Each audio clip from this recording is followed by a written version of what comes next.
Speriamo nella pioggia.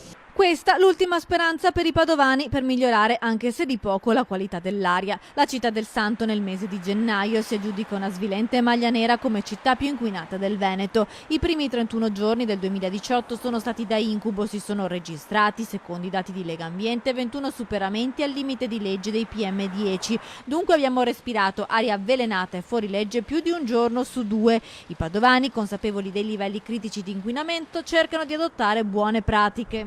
Invece fortunatamente sono a piedi e ne approfitto, sia perché fa bene fare questo movimento e anche si limitano gli inquinamenti.